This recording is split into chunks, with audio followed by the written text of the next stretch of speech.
Welcome back to our 6th episode of No Agenda, sponsored by Caesars Entertainment. We've got another jam-packed lineup of incredible event professionals sharing their expertise on a variety of topics. We'll jump right into one of my favorite discussions, branding. My friend and industry partner, Mike Ferreira, founder and CEO of Meetings Made Easy, has mastered his personal brand and joins us now to share his suggestions on establishing brand equity and trust through authenticity. Mike, you're so present on social media. When did you realize you should get active on social media to help build your brand? What Meetings Made Easy traditionally does is we negotiate contracts, hotel site selection, stuff like that. And we also plan events anywhere in the world. But what I understand, and the statistic that really sticks out to me is, I always remind my team this as well, is that when a human being's looking at their phone on average daily is around 5 hours. And out of those 5 hours, 3 hours is spent on a cell phone. Now, I'll just tell you this, I know when I'm looking at my cell phone, it is emails, it is stuff like that, and it's apps, but I'll be honest with you, Sully, you probably do this too. It's Instagram, it's Facebook, it's LinkedIn, it's probably TikTok. There's probably new apps coming that I'm gonna be excited about that I don't even know exist yet, but social media is like where it's at. And I love what social media can do because it's really even the playing field. So what I mean by that is, anybody can go on social media and start producing content, posting things, writing whatever they want. And there's no handcuffs, you know what I mean? You can really put out anything you want and no one's gonna stop you. So if you think about not having a ceiling and what you can do with that, the world's really your oyster. So with Meetings Made Easy, I knew I'm one guy, and in 2017, I need to be able to get this brand out there as fast as I can. I can't travel to enough events. I can't cold call enough people. I have to rely on what I know. And I see other companies and industries doing this as well, as they go so hard on their social media presence because they know that's where the eyeballs are at. And if you can stay at top of mind by posting, putting out content, writing whatever you want, videos are huge too, as you know, you're gonna stay at top of mind. And the whole point of marketing is when you have a client that has a need, human beings naturally wanna just have a quick thought and go, I gotta reach out to this person because that's exactly what's gonna be able to be my solution to my problem or whatever I'm dealing with right now. How has your social media presence and engagement helped establish an immediate level of trust and authenticity with potential customers? I feel that because I put myself out there and I'm very authentic, I pride myself on being very transparent. It's kind of like what you see is what you get, so to speak. And I find that works very well because I'm a human being, just like you're a human being. And I'm not perfect. There's bad days, there's good days, and I put everything out there and I just show people who I am. You might like me, you might not, and that's okay. But for the people that do like me and maybe have a need, that helps me build some type of rapport relationship with them through whatever they see through their cell phone on whatever app they're using. And what that equates to is staying top of mind, and eventually I think I'm going to help them and be a resource to them with something that has to do with events. I can help them connect with Sarah Solomon and Sarah Solomon Productions if they need audiovisual for their event anywhere in the world. I can connect them with a convention bureau person. I can help them with, finding the right hotel or talking to a hotel salesperson or a DMC, whatever it is. But because my brand and what I put out there, I am consistently telling people, I'm a resource, I want to help you. Here's free education, here's content.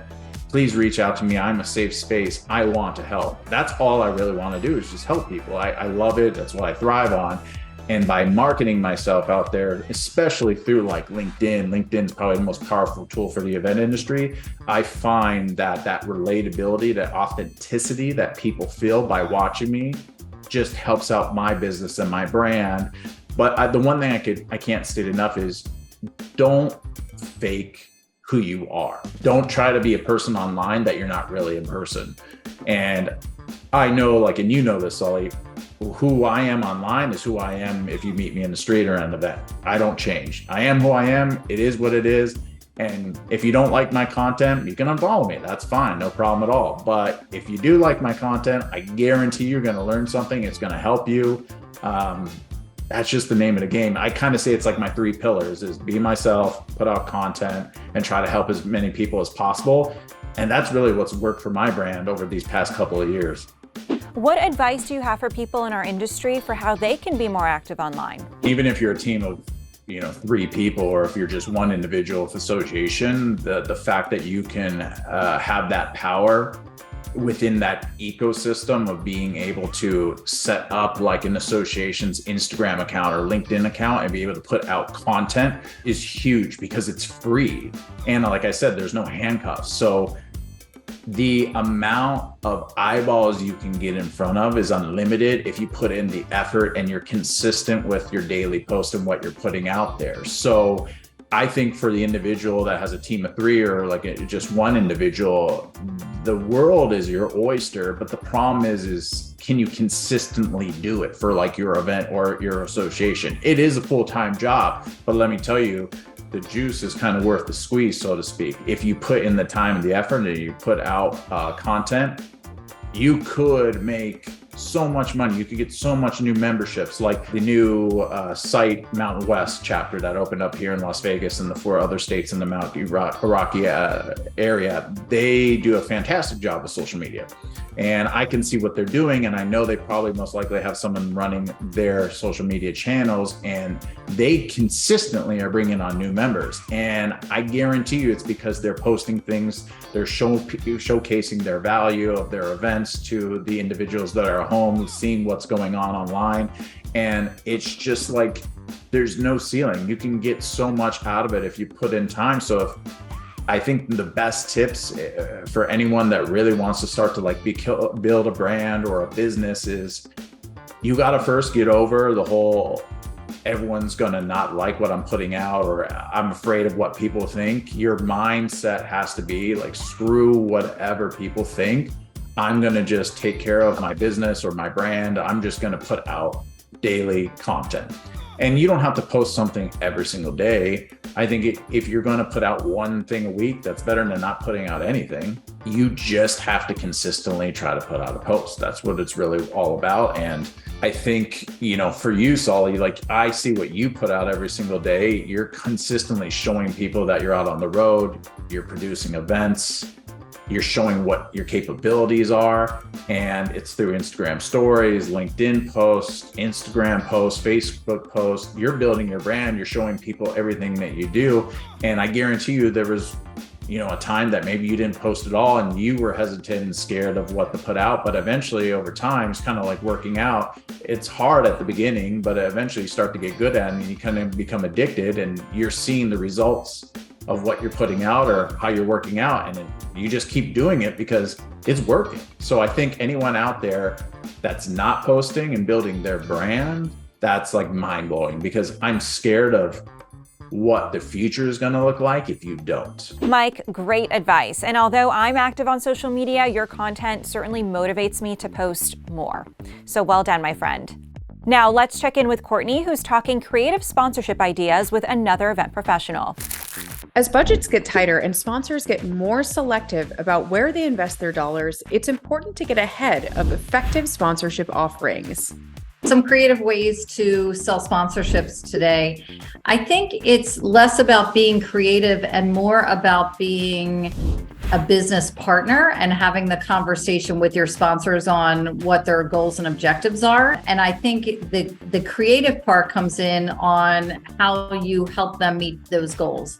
So I'll give you an example. Yesterday, I was talking to a client who has a partner company. They are both sponsoring at an event, and they would like to collaborate but still have their own booths. So we created an opportunity where one booth will have cookies at it and one booth will have a coffee station, and at each booth you get a ticket to go to the other booth to get the other item. So if I'm getting coffee at one, I then get a ticket to get a cookie at the other. So trying to think of ways that you can help a sponsor realize their marketing goals and objectives is, probably the best creative thing I can say. I think that, you can always put activations in a booth or have a sponsor an activation, but it really needs to make sense to them. Like, it really needs to have some connection to their business, or at least like I said, their marketing goals and objectives. What are some of the most popular sponsorship activations you're seeing as of late? Honestly, I'm not seeing a lot of activations. I will say that most sponsors are looking for engagement, one-on-one engagement for business, meaning they want a meeting room, they want a session, they want some way to get directly in front of their clients. The theater, like mini theaters in the expo hall. It is more about that one-on-one engagement than it is about, some fun game at their booth. The other thing that I think is really interesting post-pandemic is that data has never been more important, and that organizations, sponsors are really looking for the data from a conference. So I think those two things are probably the most popular I'm seeing. If we're talking strictly activations, I will say that it is custom t-shirts are in. That's a kind of a fun, cool thing. Any kind of food is always in. Some sort of art exhibition or art installment is very in. Probably the most popular, and something that I think probably makes the most sense to all organizations out there, is to have something that's philanthropic. So I work with an organization that sustainability is their number one core value of the company. And so our first day, we create a sponsorship where we get the attendees out to plant trees. And so that is a very cool sponsorship, any type of philanthropic. I love the idea of custom shirts as a popular creative idea. Thank you, Meg. Now let's turn it over to Raisa Pascal, who joins us from the Link Promenade in Las Vegas for another Events Express right after a quick message from our sponsor, Caesars Entertainment.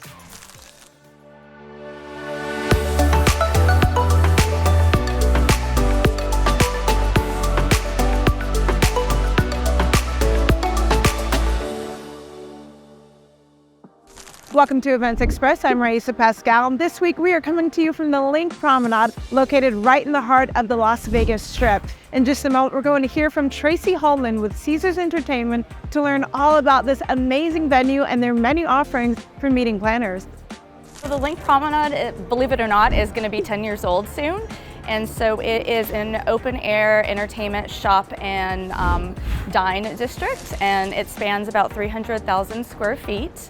We've got 38 tenants. 70% is restaurant bar and 30% is retail and experience or entertainment. I have tried year after year to get the tenants involved in some sort of pub crawl experience. Finally, after all these years, I'm happy to announce that we finally launched a pub crawl with Royal Crawl, and I think it's a really unique experience. I'd like to introduce Kyle and really talk about the pub crawl, because that's kind of near and dear to my heart. I've been passionately trying to get something like this going for so long, and we're finally doing it. The way it works is you download the app, it's called the Royal Crawl, and then you get a ticket and you go bar to bar here at the Link Promenade.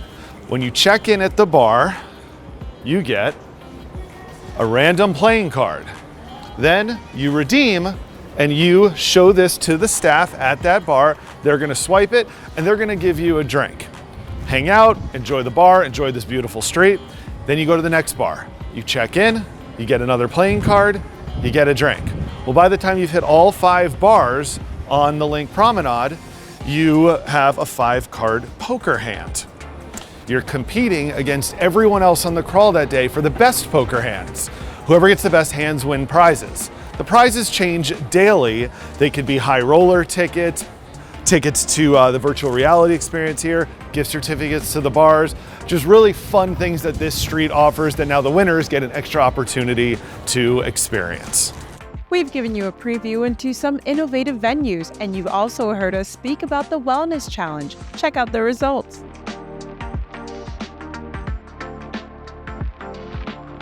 The conversation around wellness continues. This time, we explore wellness within food and beverage.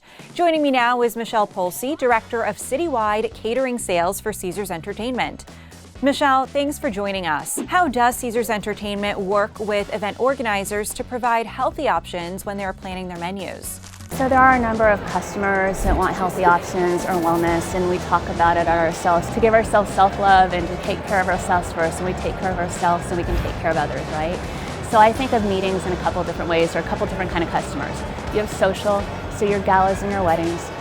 They are gonna still want something that's elevated and look fancy and be fancy and a beautiful presentation. They're probably less concerned about the health and well-being of their meal than other types of organizations, unless it's a gala for a health organization, then all those are out the window. Then you have association customers, and maybe they only travel once a year for their annual conference. They're probably gonna wanna cheat a little bit more. They're like, I'm out of the house, I'm at a conference, I want a little bit of everything. So that customer is just a very traditional banquet customer. But then when you talk about the corporate and the business traveler, and they're traveling all the time, and they don't change their routine. If they have a Starbucks at 7 o'clock in the morning when they're at home in Minneapolis, they're gonna have a Starbucks at 7 o'clock in the morning when they're here in Las Vegas. So that's really the customer set that kind of wants the alternatives. And then you go back to, I know, the silly sales girl stuff of demographics and where they're from and what they do and what their eating patterns are. And you do want to offer, you know, more of the coconut waters and the different water alternatives, infused waters, the probiotic drinks for breaks. You know, the right meeting planner will ask for the right things. You want to know your group and know what to ask for. That's definitely happening.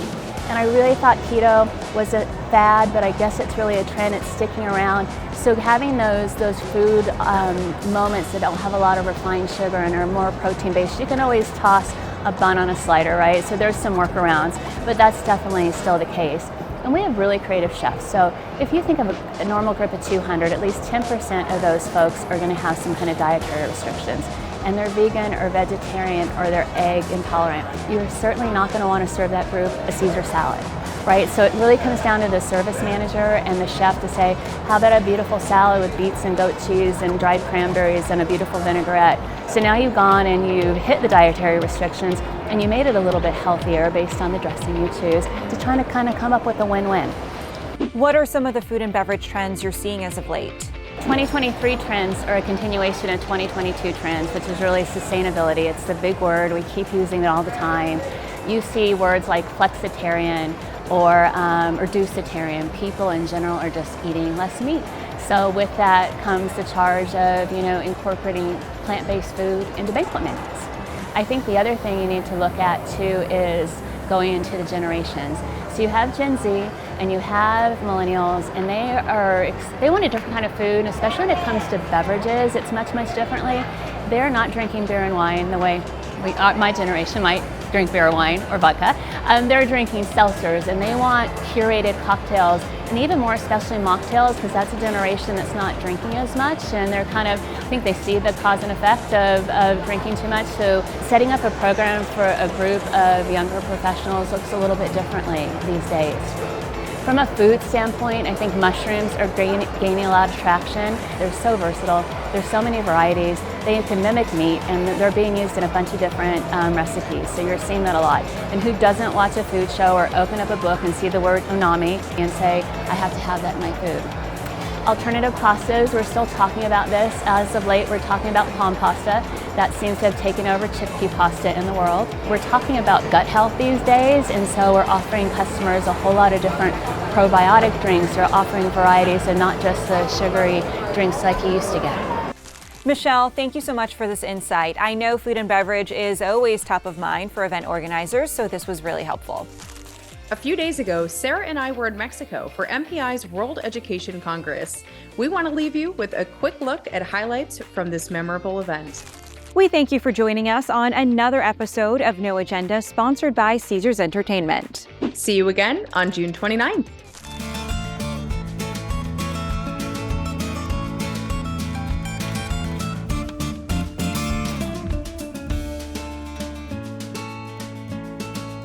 ¿Estás listo? ¡Vámonos! ¡Viva México!